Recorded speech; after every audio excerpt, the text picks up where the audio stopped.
ကျင်းပသွားတော့မှာဖြစ်ပါတယ်။ရှေးဦးစွာကျဆတဲ့ဘိုက်ကိုအရင်ဖတ်ပါမယ်။စာလံကျမ်းခန်းကြီးဘာလာပတ်လုံးကလေးငယ်များရဲ့ပညာရေးနဲ့ပတ်သက်ပြီးတော့ဒီနေ့မော်လကီ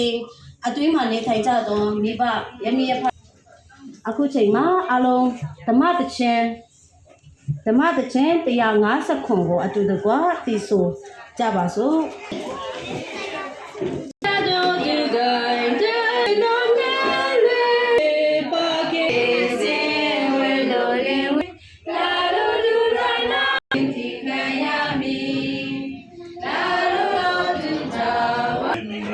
ဖျားခင်ရဲ့ကျေးဇူးတော်ကိုရှိဦးစွာချီးမွမ်းပါတယ်ကျွန်တော်တို့ပေါ့နော်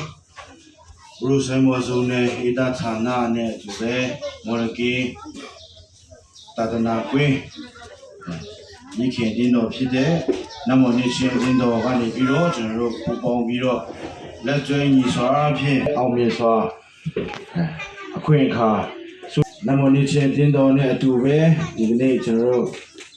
မော်လကင်တပည့်တော်စုမိသားစုများကော်မတီများကောင်းပေါ့နော်ကျွန်တော်အများကြီးအားနေပါတယ်လို့ဒီလိုမျိုးအားနေချက်တွေအားလုံးအတွက်ရှိဦးစွာ